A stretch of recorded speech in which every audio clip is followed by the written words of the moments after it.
Hello students, आज के इस वीडियो में हम बात करेंगे एंडोक्राइन ग्लैंड्स के बारे में। हमने पिछले वीडियो में पिट्यूटरी ग्लैंड के बारे में बात करी थी। आज हम बात करेंगे अन्य ग्लैंड्स के बारे में।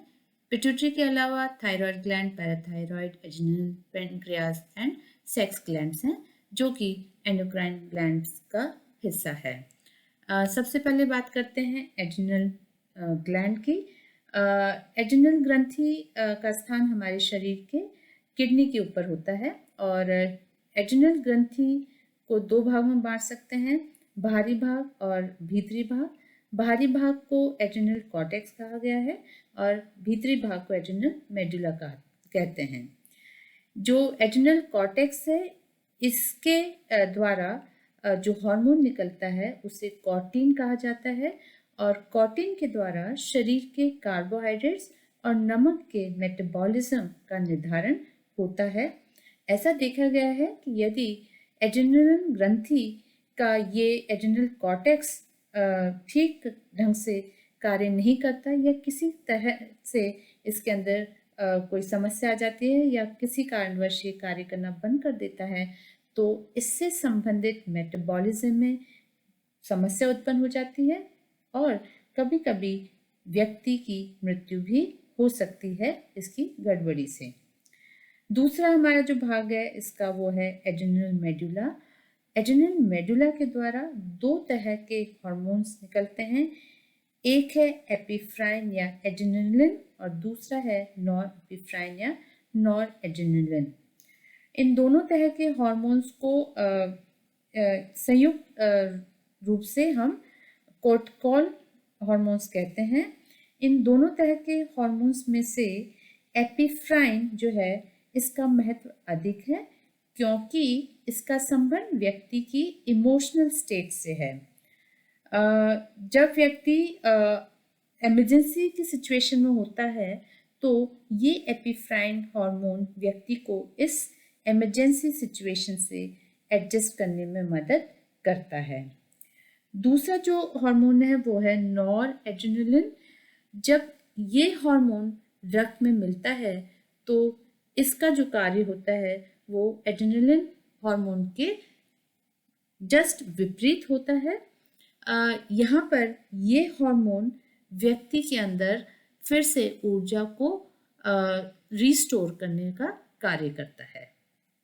तो यहाँ पर ये थे एड्रिनल ग्लैंड के हार्मोन्स और उनके कार्य। दूसरा है हमारा जो इम्पोर्टेंट ग्लैंड है वो है थायराइड ग्लैंड या कंठ ग्रंथि और इसका स्थान कंठ के पास होता है। इसके द्वारा जो हार्मोन निकलता है उसको थायरॉक्सिन कहते हैं और थायरॉक्सिन के द्वारा शरीर के पूरे मेटाबॉलिज्म पर असर पड़ता है या ये शरीर के पूरे मेटाबॉलिज्म प्रोसेस पर प्रभाव डालता है। क्योंकि शरीर का विकास तथा सामान्य रूप से कार्य करने की क्षमता मेटाबॉलिज्म पर ही निर्भर करती है, इसलिए यदि थायरॉक्सिन की कमी हो जाती है तो उससे व्यक्ति के शरीर का जो विकास या जो ग्रोथ होती है वो सामान्य से कम हो जाती है। बचपन में यदि थायरॉक्सिन की कमी या डेफिशिएंसी हो जाती है तो इसकी वजह से बच्चों में एक समस्या उत्पन्न हो जाती है जिसको क्रिटिनिज्म कहा गया है या बोनापन। और यदि यही डेफिशिएंसी अडल्ट में हो जाए, वयस्क में हो जाए, तो उससे जो स्थिति उत्पन्न होती है उसको कहा गया है माईएक्सटेमा। और माईएक्सटेमा की स्थिति में व्यक्ति के मेटाबॉलिज्म की जो गति होती है वो धीमी हो जाती है। उसकी वजह से व्यक्ति की हार्ट बीट, ब्रीदिंग प्रोसेस, उसका बीपी वगैरह ये सब जो है ये इनका जो लेवल हो जाता है वो सामान्य से कम हो जाता है। ऐसी स्थिति को हाइपोथायरॉयडिज्म कहा गया है।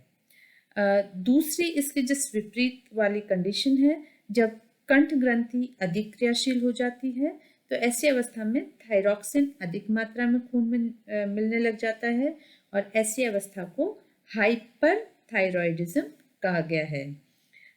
हाइपरथायरॉयडिज्म में व्यक्ति अधिक जोशीला और क्रियाशील हो जाता है। उसकी वजह से उसके शरीर का ब्लड प्रेशर बढ़ जाता है और शरीर का जो वजन है वो धीरे धीरे कम होने लग जाता है, व्यक्ति का जो स्वभाव है वो उस पर भी असर पड़ता है।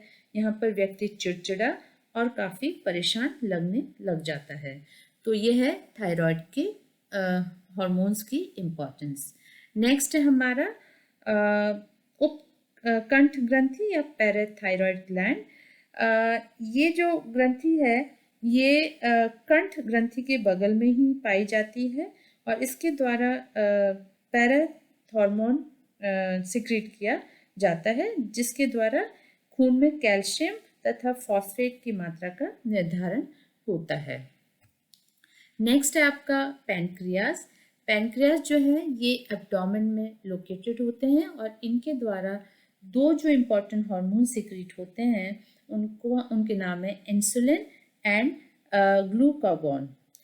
इंसुलिन हार्मोन जो है ये बहुत इम्पॉर्टेंट है क्योंकि ये शरीर के अंदर या ब्लड के अंदर शुगर लेवल का निर्धारण करता है। यदि ब्लड के अंदर इंसुलिन की मात्रा कम हो जाए तो उसकी वजह से शुगर लेवल इंक्रीज हो जाता है और उसकी वजह से डायबिटीज जैसी समस्या उत्पन्न हो जाती है। यदि इसकी जस्ट विपरीत इंसुलिन की मात्रा ब्लड में अधिक हो जाती है तो उसकी वजह से हाइपोग्लाइसीमिया की कंडीशन उत्पन्न हो जाती है, जिसके अंदर रक्त में चीनी की मात्रा जरूरत से ज़्यादा कम हो जाती है और व्यक्ति पर या व्यक्ति के स्वभाव पर उसका असर पड़ता है, क्योंकि व्यक्ति सुस्त और चिड़चिड़ा थका हुआ महसूस करता है। तो ये था इंसुलिन की इम्पोर्टेंस। दूसरा जो है वो है आपका ग्लूकागॉन, जो रक्त में चीनी की मात्रा को बढ़ाता है। तो ये है हमारे पैनक्रियास की इम्पोर्टेंस।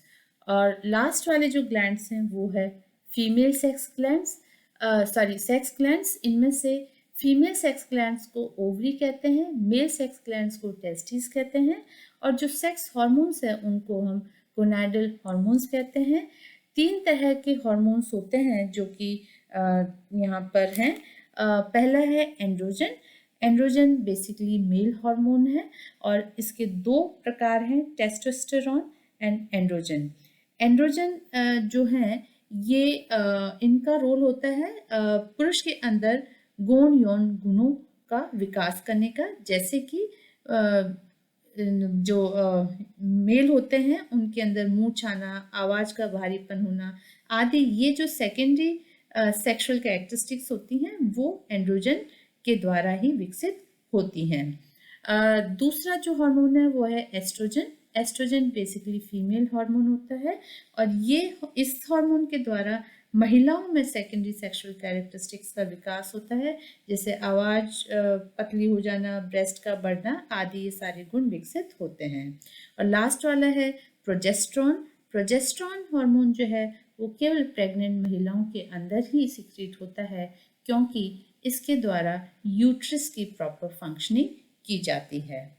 तो इसके अलावा एक और हार्मोन जो है वो है पीनियल ग्लैंड। पीनियल ग्लैंड जो है ये मस्तिष्क में लोकेटेड होता है और इसके द्वारा मेलाटोनिन हार्मोन सिक्रीट होता है। ये ग्लैंड व्यक्ति द्वारा दिन भर की गई क्रियाओं के स्तर को रेगुलेट करता है। तो ये थे आपके इम्पॉर्टेंट ग्लैंड्स और इनके द्वारा करे गए हार्मोन्स और उनके इम्पोर्टेंस। आज के लिए इतना ही। Thank you.